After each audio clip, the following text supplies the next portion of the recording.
There's growing concern now over the fate of Middle East analyst Elizabeth Tsurkov after yesterday's reveal that she was taken hostage in Iraq last March by the Kata'ib Hezbollah, that is a Shiite militia. Now, Tsurkov holds both Israeli and Russian passports and was in Iraq on the latter doing field research when she was kidnapped. Prime Minister Netanyahu's office announcing yesterday the matter is being, quote, handled by the relevant parties in the state of Israel out of concern for Elizabeth Tsurkov's security and well-being. Has more in this report. Elizabeth Tsurkov, no stranger to the Shiite and Kurdish community in the Middle East, is being held in captivity by Kata'ib Hezbollah, an Iraqi paramilitary organization backed by Iran. Tsurkov was captured in the Kurdish part of Baghdad in March, the Israeli Prime Minister's office said on Wednesday. She holds Israeli and Russian passports and entered Iraq using a Russian one, since Israeli passports are not accepted there. Tsurkov has a passion for academia and intended to do research for Princeton University in the United States, where she is a doctoral student. Her master's degree in Middle Eastern Studies is from Tel Aviv University. Her expertise, Syria, Iraq, and the Shia. This was not her first trip to Iraq, and she knew of the dangers. In a tweet that is no longer available on her Twitter profile, she referred to a similar abduction case of an Israeli citizen who had crossed into Syria. In general, I am against prisoner deals, even if I get into trouble on my next visit to Syria or Iraq. But since this is Israel's policy, quick action was correct. Tsurkov reportedly immigrated to Israel from Russia at age 4, moved to the settlement of Kfar Elad in the southern West Bank, protested against the peace process with the Palestinians as a child, but later changed her political views during her army service. The 37-year-old has spent 10 years working with human rights organizations in Israel and the Middle East. Here, she's speaking to I-24 News in 2014 about the government's plans to imprison illegal African immigrants. It's definitely symbolic, and I think it shows the way Israel is seeing human rights as an issue that is divided between the left and right, and because right now the right is in control, human rights are being trampled. And this is not the case worldwide, where human rights are really an issue of consensus. Israel is conducting behind-the-scenes negotiations in an attempt to bring about her release. Well, joining us now for more from Castro Valley, California, is Emma Tsurkov, the sister of Elizabeth. Emma, thank you so much for joining us. First of all, let me start by asking you, what can you tell us, meaning what do you know and what do you feel comfortable saying about your sister's current condition or situation? Thank you for having me.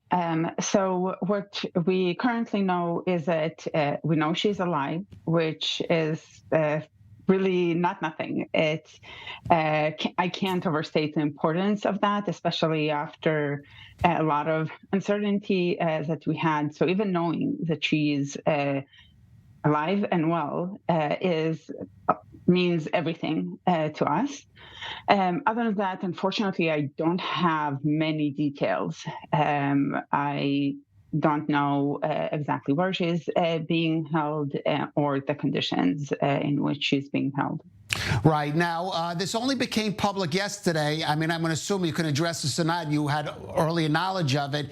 And do you have any knowledge of efforts being made until now to obtain her release through different channels, through a hostage exchange? And how do you feel about the decision for the case to now go public? Yeah, so I knew about this from the moment it happened. I was actually the one who brought this to the attention of the Israeli authorities because I spoke to her a day before the kidnapping, and then she has not responded to me for 12 hours to a picture of my son, her nephew, who is the apple of her eye, and she always responds to those messages. So when she did not respond for 12 hours, I knew that,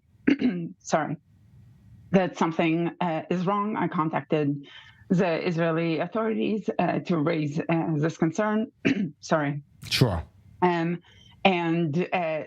that's when it started developing from there. I know ever since I've been in close contact with the Israeli authorities, and they've been doing everything they can to bring about her release. Right. Now, obviously, a decision was made to go public, first try to deal with this quietly, and then at some point to go public with that. What do you know about that? Were you or your family part of that discussion? Do you agree that at this time it's the right step to do? So in terms of the initial decision to keep this quiet, this was a decision made by us.